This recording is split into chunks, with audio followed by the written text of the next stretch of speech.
Oke,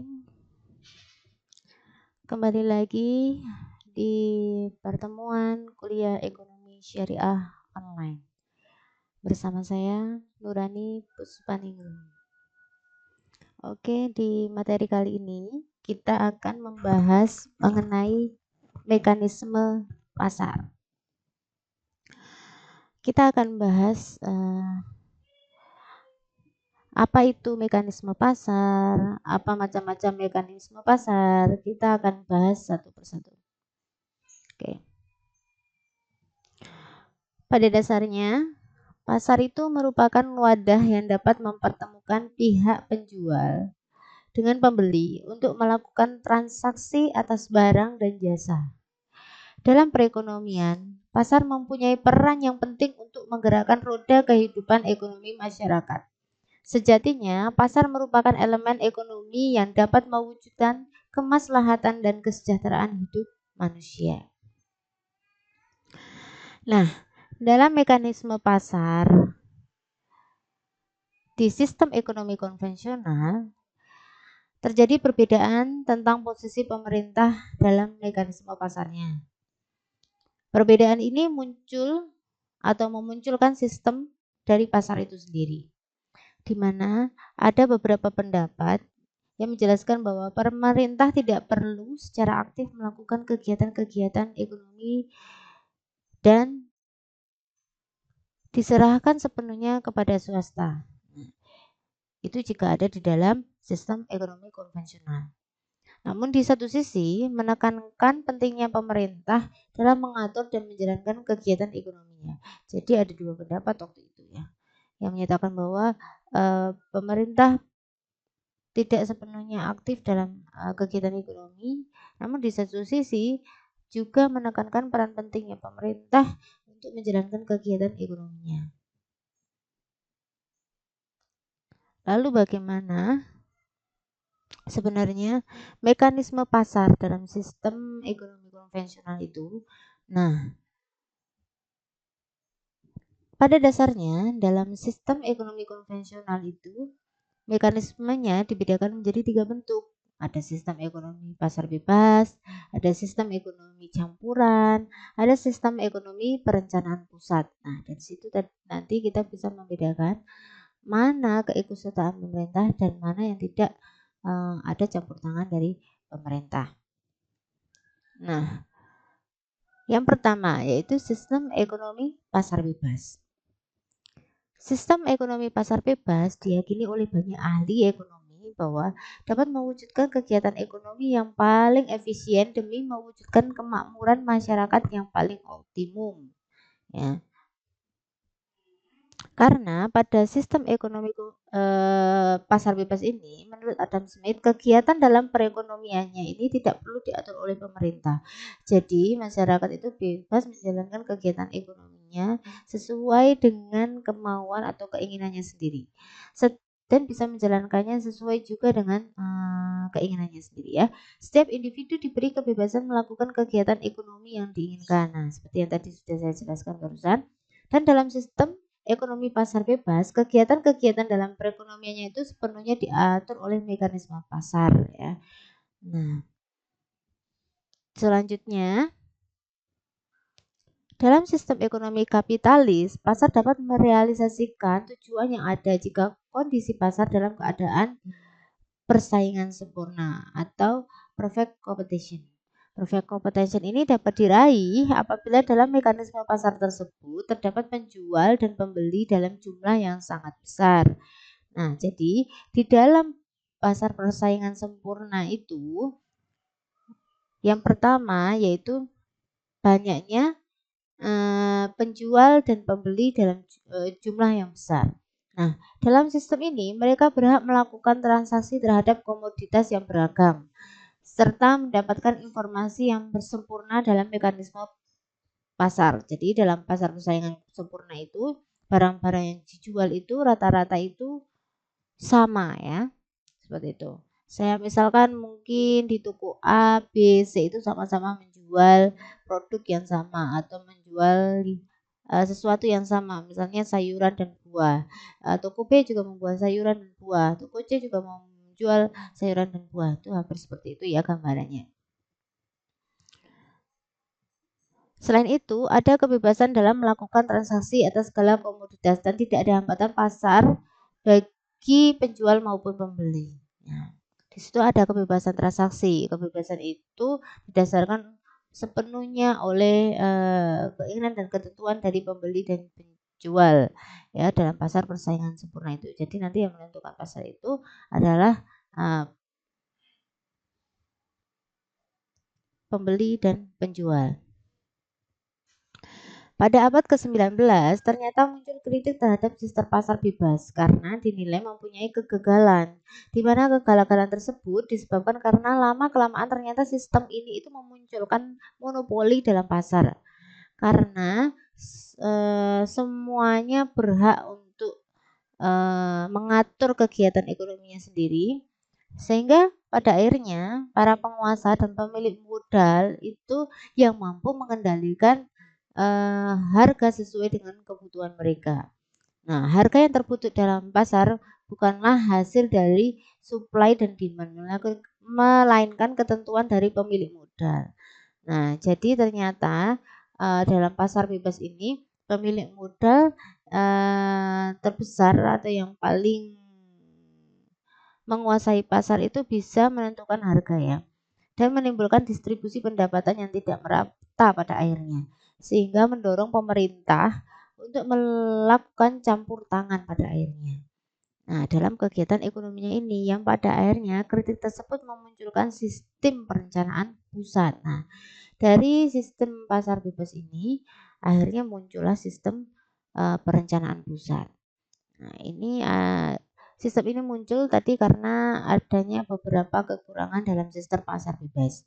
Dalam sistem perencanaan pusat, menentukan corak kegiatan ekonomi dan jenis barang yang akan diproduksi sepenuhnya ditentukan oleh pemerintah dan diatur oleh perencanaan pusat. Jadi, dalam sistem perencanaan pusat ini kebalikan dari sistem pasar bebas. Baik corak kegiatannya, baik jenis yang barang yang diproduksi, itu sepenuhnya memiliki campur tangan pemerintah dan diatur oleh perencanaan pusat. Kegagalan negara komunis dalam membangun ekonomi dan keruntuhan sistem tersebut pada akhir tahun 1980-an dan permulaan tahun 1990-an membuktikan bahwa sistem tersebut bukanlah pilihan yang baik menggantikan sistem pasar. Karena terlalu banyak campur tangan dari pemerintah dan pusat, ternyata hal itu juga bukan menjadi pilihan yang baik dalam suatu sistem pasar. Nah, seperti itu. Kemudian setelah adanya sistem perekonomian perencanaan pusat ini, muncullah sistem yang namanya sistem ekonomi campuran. Nah, ini adalah perbaikan dari sistem pasar bebas tadi dan sistem perencanaan pusat. Nah, muncullah sistem ekonomi campuran, di mana dalam praktiknya sistem ini pada dasarnya ya bukan sistem ini ya sih, dalam praktiknya itu tidak satupun negara yang kegiatan ekonominya itu sebenarnya diatur oleh mekanisme pasar ya. Nah, dan apabila diperhatikan, corak pengaturan kegiatan ekonomi yang dijalankan di berbagai negara itu sebagian besar itu ternyata lebih memperhatikan sistem ekonomi campuran. Ini berarti kebanyakan negara kegiatan ekonomi ini diatur dan ditentukan langsung oleh pasar. Jadi, dalam sistem ekonomi campuran ini hampir semua kegiatan ekonominya ini ditentukan oleh pasar. Akan tetapi secara langsung dan tidak langsung pemerintah itu juga ikut campur di dalam berbagai kegiatan ekonominya. Jadi pembeli dan penjual itu memang bebas untuk melakukan kegiatan ekonominya, di mana nanti harga itu nanti akan terbentuk melalui sistem pasar. Nah, tapi di dalam sistem ekonomi campuran ini pemerintah juga ikut campur. Untuk apa? Untuk mengatur jalannya kegiatan ekonomi tersebut biar tidak terjadi yang namanya ketimpangan dan berbagai masalah yang lainnya. Nah, dari beberapa kegagalan mekanisme pasar tadi memunculkan kebutuhan campur tangan pemerintah tadi seperti yang dicontohkan dalam sistem ekonomi campuran untuk memperbaiki kegiatan ekonominya. Ya, jadi tidak sepenuhnya itu semua dijalankan oleh penjual dan pembeli dalam kegiatan pasarnya. Tujuannya apa sih adanya campur tangan dari pemerintah itu sebenarnya? Yang pertama adalah mengawasi agar eksistensi kegiatan ekonomi yang merugikan dapat dihindari atau akibat buruk dapat dikurangi. Jadi diharapkan dengan adanya campur tangan pemerintah ini, maka hal-hal yang sekiranya nanti akan merugikan baik di kedua belah pihak penjual atau pembeli ini bisa minimalisasi ya. Kemudian yang kedua adalah menyediakan barang publik yang cukup sehingga masyarakat dapat memperoleh barang tersebut dengan mudah dan dengan harga yang murah. Jadi pemerintah ini diharapkan bisa berperan untuk mengatur alokasi barang yang memang dibutuhkan untuk masyarakat. Nah, yaitu pemerintah mengatur barang yang akan disediakan untuk publik itu seperti apa dan bagaimana dan ketentuannya seperti apa itu diatur oleh pemerintah. Agar apa? Agar tentunya tidak ada yang namanya terjadi penimbunan dan sebagainya seperti itu.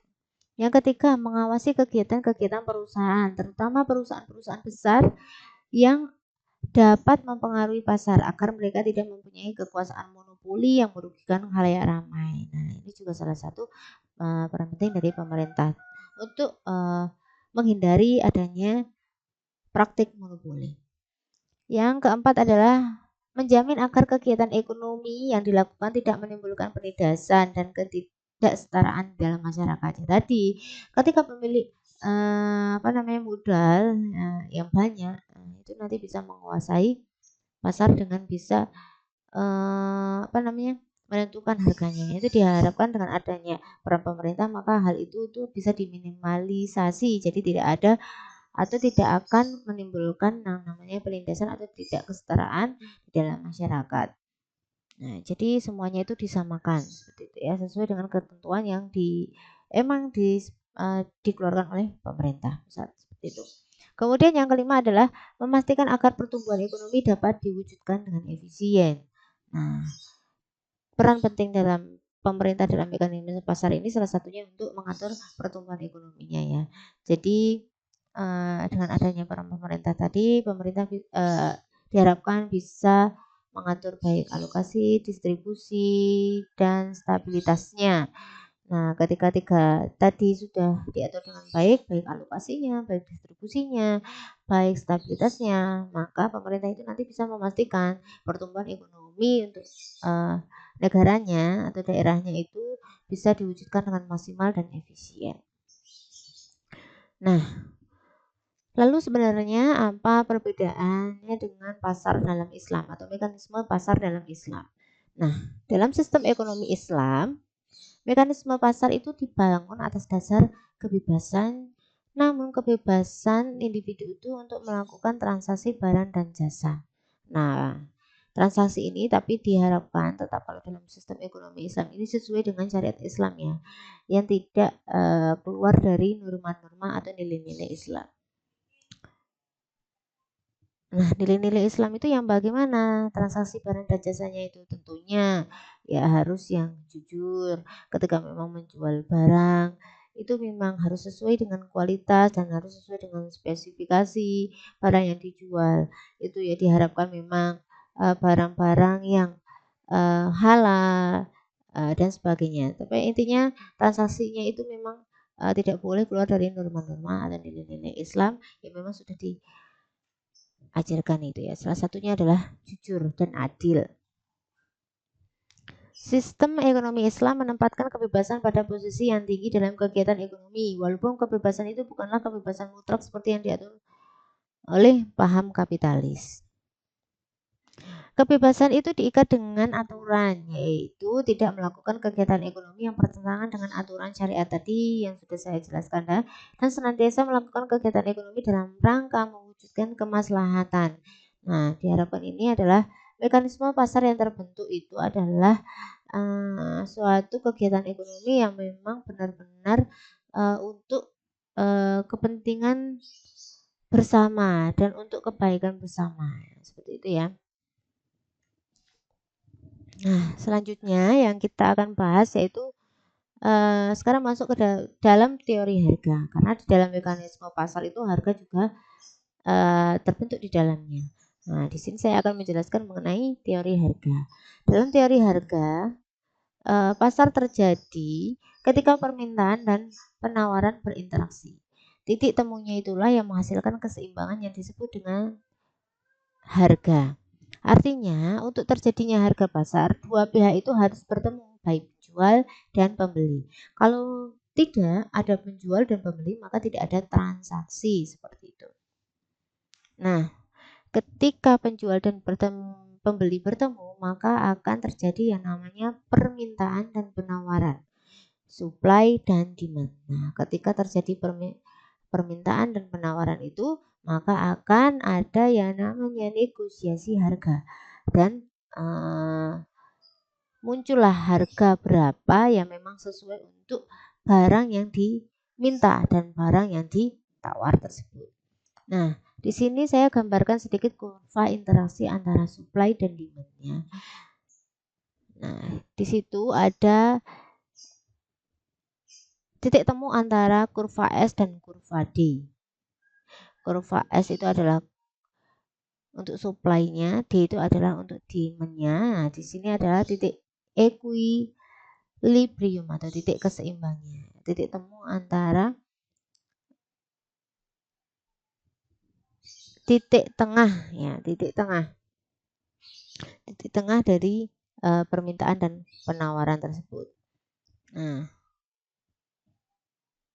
jadi equilibrium atau keseimbangan ini mencerminkan adalah realitas harga yang disepakati. Jadi deal akhirnya itu antara permintaan dan penawaran tadi itu harganya berapa. Nah, disinilah di titik inilah harga itu disepakati. Nah, harga itu nanti akan mencerminkan kondisi pasar tersebut ya, apakah pasar itu ramai atau sepi dan sebagainya. Aturan penentuan harga dalam pasar persaingan sempurna itu ya ada beberapa hal. Perusahaan tidak dapat menentukan harga produk. Kenapa perusahaan tidak dapat menentukan harga produk? Karena di sini pasarlah yang menentukan harga untuk semua produk. Produsen hanya mengambil harga yang ditetapkan oleh pasar, di mana masing-masing produsen itu bertindak sebagai price taker, bukan price maker. Nah, price taker itu adalah interaksi antara penjual dan pembeli yang dianggap sebagai pengikut harga. Price taker itu adalah pengikut harga yang menyebabkan harga di pasar itu bersifat tetap berapapun jumlah barang yang dijual ya. Karena mekanisme pasar yang menentukan harganya melalui interaksi antara kekuatan permintaan dan penawaran tadi. Nanti jadi artinya produsen tidak memiliki kekuatan pasar. Pada struktur pasar persaingan monopolistik, ada kalanya produsen itu mampu mengendalikan harga atau jadi price maker. Kalau tadi price taker itu adalah pengikut harga, nah di sini price maker ini yang justru bisa mengendalikan harga. Sehingga ia mempunyai kekuatan pasar. Karena kemampuan kekuatan pasar akan meningkatkan keuntungan dengan membedakan konsumen. Namun dalam hal ini produsen pun dalam menentukan harga produk tetap memperhitungkan kendala permintaan konsumen.